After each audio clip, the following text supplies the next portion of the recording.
Bismillah. Alhamdulillah. Alhamdulillahi Rabbil Alameen. Wa salatu wa salamu ala Sayyidil Mursaleen wa ala alihi wa sahbihi ajma'een amma ba'd. Adabul Ghusl min al-Janaba. This is the next chapter after wudu. This is the next chapter after wudu, which is the chapter on ghusl. فَإِذَا أَصَابَتْكَ جَنَابَةٌ مِّنْ احْتِلَامٍ أَوْ وِقَاءٍ فَخُذِ الْإِنَاءَ إِلَى الْمُغْتَسَلِ وَاغْسِلْ يَدَيْكَ أَوَّلًا ثَلَاثًا. Sometimes a person may wake up with janaba and may be in the need of forming ghusl. So that's why it's important that this chapter be here as well, that sometimes this happens in the morning. So Imam Ghazali puts that next before he talks about going to the masjid. And he'll also add in Tayammum, which is the next chapter. So he says, آداب الغسل من الجنابة فإذا أصابتك جنابة من احتلام أو وقاء فخذ الإناء إلى المغتسل. So, if you are in a seminally defiled state, if you're in a seminally defiled state, janaba means being in a seminally defiled state. If you are in a seminally defiled state because of a wet dream or because of sexual intercourse, فَخُذِ الْإِنَاءَ إِلَى الْمُغْتَسَلِ وَاغْسِلْ يَدَيْكَ أَوَّلًا ثَلَاثًا. Then take with you, carry the basin of water to the wash place. Now you have to remember, in those days they didn't necessarily have running taps, just like they don't have in many parts of the world today as well. They didn't have running taps. They would just have to take a basin of stored water that they had, and then with that wash your hands first of all 3 times. Again, you have to remember that the hadith in this case is that you try to take somehow you try to scoop the water out without actually putting your hand into the basin first, because your hand is supposed to, could possibly be dirty. So you first wash your hands, and then after that you can scoop with your hands as well. So he's saying, first of all, wash your hands 3 times. وَأَزِلْ مَا عَلَى بَدَنِكَ مِنْ قَدَرٍ وَتَوَضَّأْ كَمَا سَبَكَ فِي وُضُوئِكَ لِلصَّلَاةِ مَعَ جَمِيعِ الدَّعَوَاتِ وَالْأَذْكَارِ. Now this is talking about the sunnah way of making the ghusl. So he says that along with first taking your wash basin and washing your hands, after that you need to wash the najasa, which is the filth or the impurity of your body wherever it is. So any part of the body that it's on, including the private parts, you wash that off. And then after that, the third thing you do is to make wudu, just like he described in the earlier chapter, that you have to make wudu in a way that follows all of the sunnah, including all of the du'as and everything. So he's talking about مَعَ جَمِيعِ الدَّعْوَاتِ وَالْأَذْكَارِ. So he's saying that you should read all the du'as as well. That means the place that they're having ghusl, he's allowing the du'as to be read in that place. وَأَخِّرْ غَسْلَ قَدَمَيْكَ كَيْ لَا يَضِيعُ الْمَاءِ. Just delay washing your feet so that you don't waste the water. فَإِذَا فَرَغْتَ مِنَ الْوُضُوءِ فَصُبَّ الْمَاءَ عَلَى شِقِّقَ الْأَيْمَنِ ثَلَاثًا. So he says, perform the ablution as prescribed above for prayer, postponing only the washing of the feet, so as not to make the water unusable. Now, I'm not absolutely sure why he's saying you can also make the du'as, because if you're in well, maybe I think in this case what you're talking about is they probably had a special place to have the bath with, and the water was probably, the filth had been removed already. So in that case it should be fine. But otherwise, if you're in a place where there's impurity, then there shouldn't be, dua should not be made, unless he's taken into consideration something else. So I can look into this a bit further, but I'm not absolutely sure why he gives that permission, unless he's talking about a particular bathroom area where you normally are not going to have filth around, because it's a special bath place and it's not in the actual toilet area. You can probably go through the du'as in your mind. Yeah, that should not be a problem at all. Even in those places, you can go through the du'as just to think of the right things, because just because you're in a dirty place does not mean that you can't think of good things. So I don't see any issue with that. فَإِذَا فَرَغْتَ مِنَ الْوُضُوءِ فَصُبَّ الْمَاءَ عَلَى شِقِّقَ الْأَيْمَنِ. Once you finish your wudu during this ghusl or this bath, now pour water over your right hand side 3 times. وَأَنْتَ نَاوٍ رَفْعَ الْجَنَابَةِ. Your intention in all of this should be that you are removing and eliminating the najasa from your body. ثُمَّ عَلَى شِكِّكَ الْأَيْسَرِ. And then after that, do it from your left hand side. ثُمَّ عَلَى رَأْسِكَ ثَلَاثًا. And then pour water over your head 3 times. So this is talking about the water that you pour over your body. So again, he talks about it in the same way that the Hanafis do, that you do it on your right hand side first, and then your left hand side, and then on your you do your head last. So you do the middle part afterwards. The last is your head, the right hand side of your body first, then your left. Sometimes they do it the other way, which is mentioned in the Hanafi school as well, that you actually start from your head, then you go right, and then you go left. So you do your head first, then you do the right hand side of your body first, and then you do the left hand side of your body first. But he's mentioning a few other things which are also fine. I'll mention where there's a difference between the madhabs. وَادْلُكْ مَا أَقْبَلَ مِنْ بَدَنِكَ وَمَا أَدْبَرَ وَخَلِّلْ شَعْرَ رَأْسِكَ وَأَوْصِلِ الْمَاءَ إِلَى مَعَاطِفِ الْبَدَنِ وَمَنَابِتِ الشَّعْرِ مَا خَفَّ مِنْهُ وَمَا كَثُوفَ. When you have completed the ablution, pour water over your head 3 times while making the intention of removing the defilement of impurity.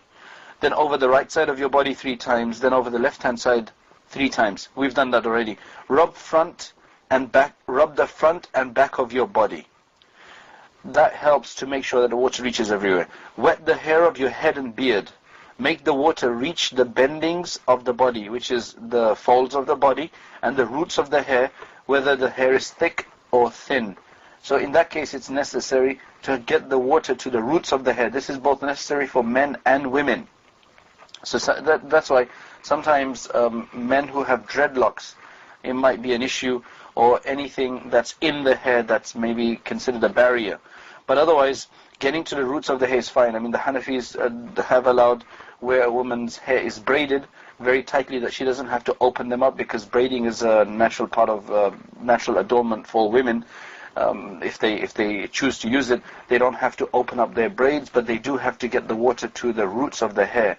But they don't have to wet every single strand of it. A man has not been given that kind of permission or that kind of a concession. But the main thing is that water should reach the bendings of the body, which is the folds of the body, and the roots of the hair, both whether the hair is thin or thick. وَاحْذَرْ أَن تَمَسَّ ذَكَرَكَ بَعْدَ الْوُضُوءِ فَإِنْ أَصَابَتْهُ الْيَدُ فَأَعِدِ الْوُضُوءَ. Then he says, avoid touching your private parts after the ablution. If your hand comes in contact with it, repeat the ablution. Now, this is where there's a difference of opinion. This is not in the Hanafi school.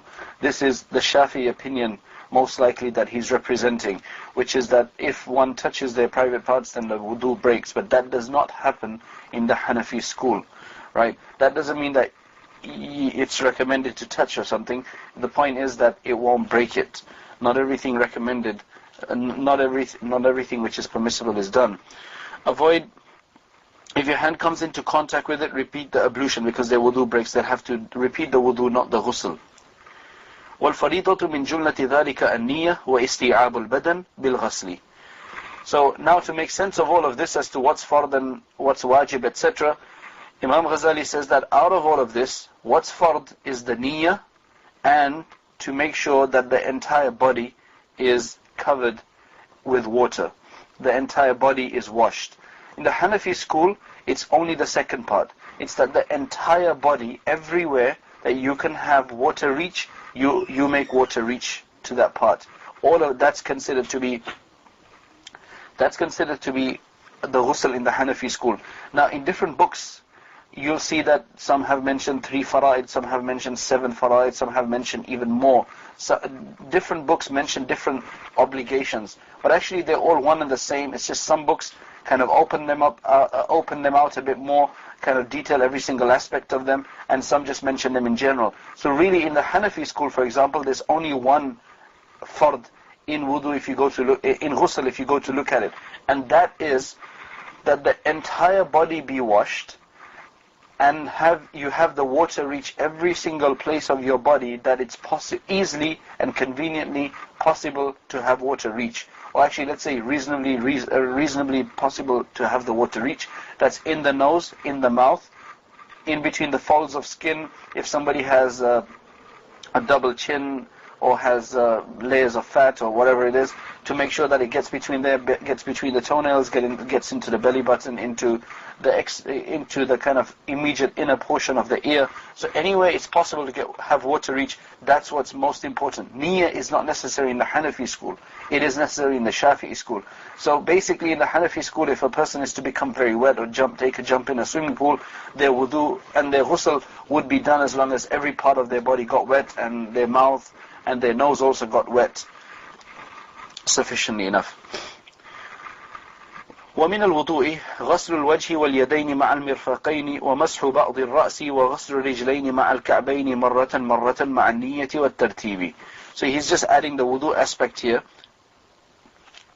That part of the wudu is to wash the face, the two hands up to including the elbows, making masa of some of the head, and washing the 2 feet, including the ka'bayn, which is including the ankles, once, ma'an niyyah, along with the niyyah, and along with the tartib. So here he mentions the fara'id of wudu. He could have mentioned it in the previous chapter, but I guess he mentioned it here along with wudu is part of the ghusl. That the fara'id of ghusl, according to him, are just washing the face and the arms and including the elbows, making masa of just part of the head, washing the 2 feet, including the ankles. This is only once, because where he mentions that you have to do things 3 times, that's the sunnah. The fard is just to do it once. And this you have to do with niyyah, and you have to have order, which means that if, for example, you wash your feet first, and then your face, and then your arms, your wudu would not be done because you haven't gone in order that's mentioned in the Quran. In the Hanafi school, it's sunnah to follow the order, not necessary. So if somebody did it out of order for some reason, it would still be fine. Fine means it would still be a valid wudu. وَمَا عَدَاهُ السُّنَنُ مُؤَكَّدَةٌ فَضْلُهَا كَثِيرٌ وَثَوَابُهَا جَزِيلٌ. Anything other than these points that he's just mentioned right now, in ghusl and in wudu, the rest of them all are sunnah mu'akkada. He calls all of them sunnah mu'akkada, which is an emphasized sunnah, that the rewards are great of it. فَضْلُهَا كَثِيرٌ. Its excellence is, there are many excellences to it. وَثَوَابُهَا جَزِيلٌ. And there are great rewards to be gained. وَالْمُتَهَاوِنُ بِهَا خَاسِرٌ. And the person who is lazy and disregarding in this aspect, he is at loss. بَلْ هُوَ بِأَصْلِ فَرَائِدِهِ مُخَاطِرٌ. In fact, when he doesn't do those sunans, then he is in a very dangerous position, even regarding the fara'id themselves. So if he misses out the sunnah, then he's in danger with missing out the fara'id as well. فَإِنَّ النَّوَافِلَ جَوَابِرُ الْفَرَائِدِ. Because nawafil, they are the fulfillers of the fara'id, which means that they provide a kind of a buffer zone, they kind of provide a completion and a perfection of the fara'id. That's the idea of the sunan in this case. So be very careful. That ends the chapter on ghusl. Obviously it's brief. He's kind of brought everything in, or as much as possible in there, without going into too much detail. The etiquettes of dry ablution, tayammum. فإن عجزت عن الماء لفقده بعد الطلب أو لمانع من الوصول إليه من سبع أو من حابس أو كان الماء الحاضر تحتاج إليه لعطشك أو عطش رفيقك أو كان ملكا لغيرك ولم يبع إلا بأكثر من ثمن المثل أو كان بك جراحة أو مرض تخاف منه على نفسك فاصبر حتى يدخل وقت الفريضة. So he lays the foundation for this by saying that you may be unable to make use of water for various reasons. There may be many reasons that you can't use water, either because it's not there or because it's there but you have an illness. So he explains this. He says that there may be no water to be found although you have looked for it. Or you may be excused from using it through illness because there's an issue. You may be prevented from reaching water by wild beasts or by imprisonment. So you may be locked up somewhere, or you camping and there's beasts that have come to drink from the water edge and you can't go to the stream. For example, if you're in safari in Africa, the water may be required to satisfy your own or your friend's thirst. Meaning you've got only enough water which you're going to need to drink.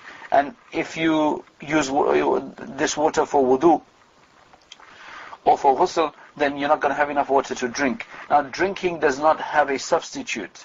So you can use the water for the drinking, whereas wudu and ghusl does have a substitute, which is tayammum. So you can take into consideration the tayammum or the dry ablution in that regard.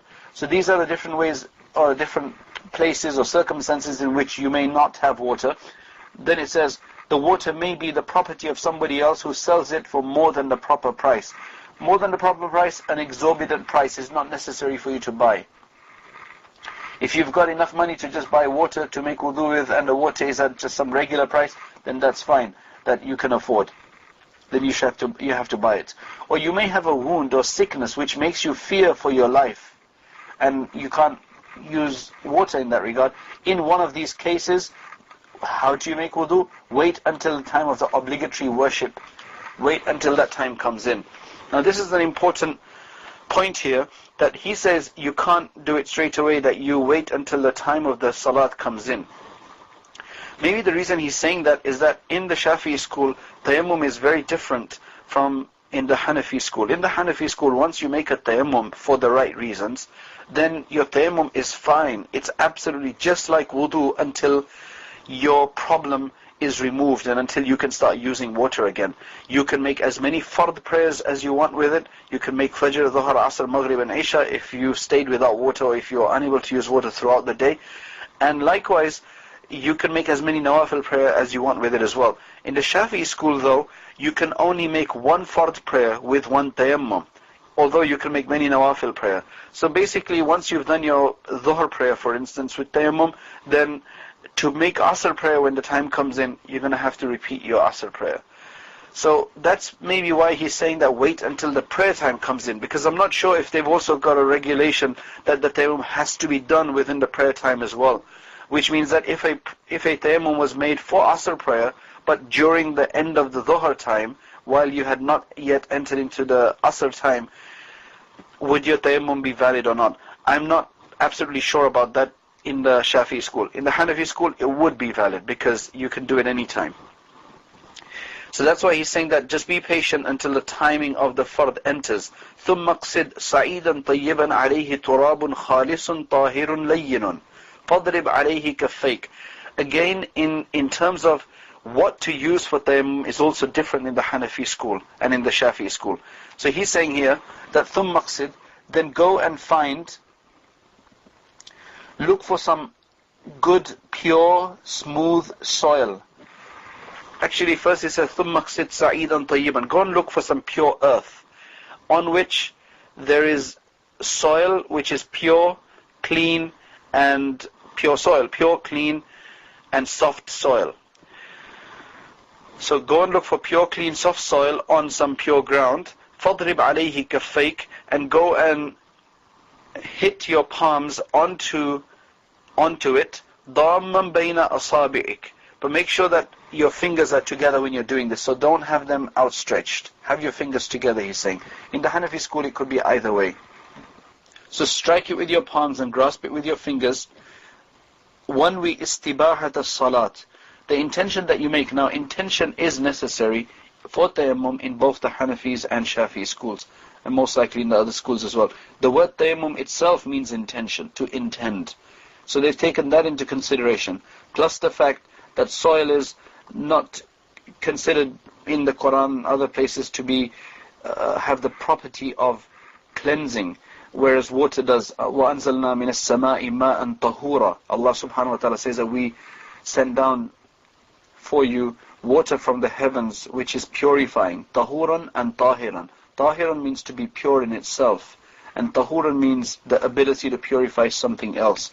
Whereas Sa'idan Tayyiban, which is just pure earth, doesn't have that property, although it can attain that property by having an intention to use it to purify yourself with. Now remember, these are legal states that they're talking about. Wanwi istibahat as-salat. So you make an intention that you want to make salat permissible for you because you don't have water. وَامْسَحْ بِهِمَا وَجْهَكَ كُلَّهُ مَرَّةً وَاحِدَةً. Wipe with that strike the strike that you made on the earth, wipe with that your entire face one complete time. ولا تتكلف إيصال الغبار إلى منابت الشعور خفت أو كثفت. You're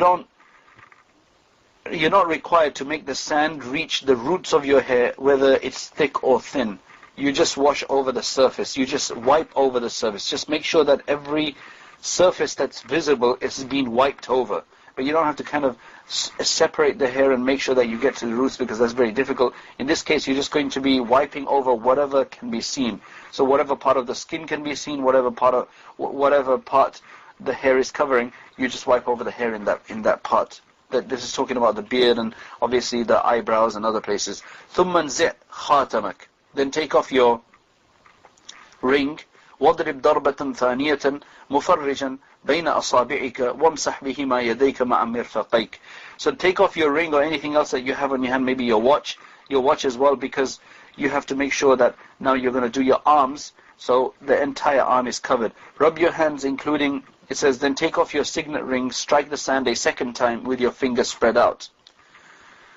The first time when you struck the sand, you had your fingers together. In this case, he's saying, have your fingers separate.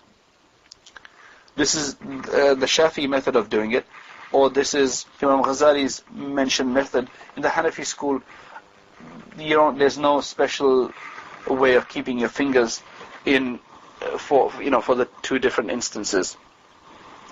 So he's saying now, فَإِن لَمْ وَامْسَحْ بِهِمَا يَدَيْكَ مَعَ مِرْفَقَيْكَ فَإِن لَمْ تَسْتَوْعِبْهُمَا فَاضْرِبْ ضَرْبَةً أُخْرَى إِلَىٰ أَن تَسْتَوْعِبَهُمَا. Rub your hands, including the elbows, with the two handfuls of sand. If you do not go over the whole area with the first handful, take further handfuls until you have gone over it. It's not like, I think the translation is a bit off here. It's not about taking a handful of sand and then using that.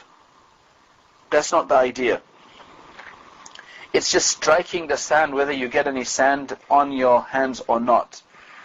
The way the translation is making it sound is like you're taking these handfuls of sand and putting it over your arm and having it rubbing over your arm. That's not necessary.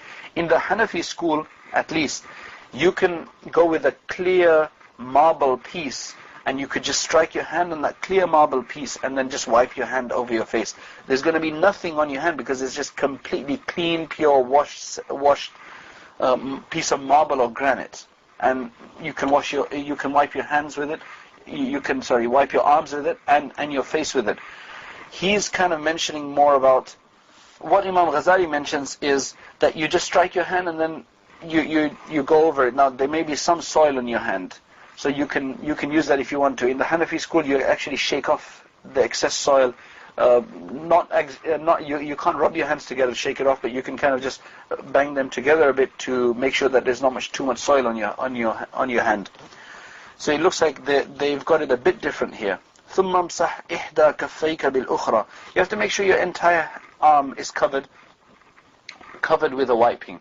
So then he says, ثُمَّ امْسَحْ إِحْدَى كَفَّيْكَ بِالْأُخْرَى وَامْسَحْ مَا بَيْنَ أَصَابِعِكَ بِالتَّخْلِيلِ وَصَلِّ بِهِ فردا واحدا وما شئت من النوافل بعد الفرض فإذا أردت فرضا ثانيا فاستأنف له تيمما آخر. Rub your hands, including the elbows, with the two handfuls of sand. If you do not go over the whole area with the first handfuls, then take further handfuls until you have gone over it. It should actually be, then do another strike rather than take a handful, because that really makes a difference. Next, rub one of your palm with the other and rub the spaces between your fingers. This is doing the khilal saturation. Now, by which sand ablution perform one obligatory prayer. What he's saying here is just with this ablution, with this tayammum, you can perform one obligatory prayer and any acts you please of nawafil, extra acts of prayer. This is the Shafi'i opinion. In the Hanafi school, you can do as much as you want. If you want to perform a second obligatory prayer, then take a second sand ablution from the beginning, which means to do it all over again. In the Hanafi school, I just want to mention here, in the Hanafi school, you can make tayammum with anything that's from the ground and that does not rust, that does not melt and burn. which means that the tree is from the ground, but you can't do it with the tree because the tree would burn. Likewise, you can't do it with any kind of metal ore, like gold, silver, steel, or whatever, because that could burn, that could rust as well. Some of that could rust as well, like iron could rust.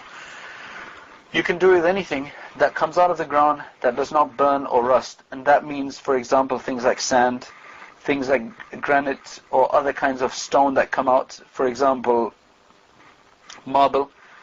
Likewise, you can do it dust, just pure dust, like in a room. If you get stuck in a room and there's no way you can make wudu, look for the top of a wardrobe or something like that. There should be some dust. You can use dust. You can't use carpet and you can't use wall. You can use anything that comes from the ground and that has those qualities that I mentioned earlier. So that's what you can use for tayammum. Shafis are a bit more strict in terms of what you can use, that they have to have some either pure sand or they have to have dirt upon something. Dirt means dust. Hanafi school, you can do it with a clean piece of stone as well. So because it's just a ritual act that you're doing, it's not taking something and putting it on your face. There were two Sahaba who had gone out on a journey and he had to have a bath in the morning. So what he did was, knowing about tayammum for wudu, that you just do your arms and your face, he thought that in ghusl you do the entire body, so he rolled around in the mud and then he came back and he told the Prophet ﷺ, and the Prophet ﷺ said that no, for wudu and for ghusl it's the entirely same tayammum, there's no difference.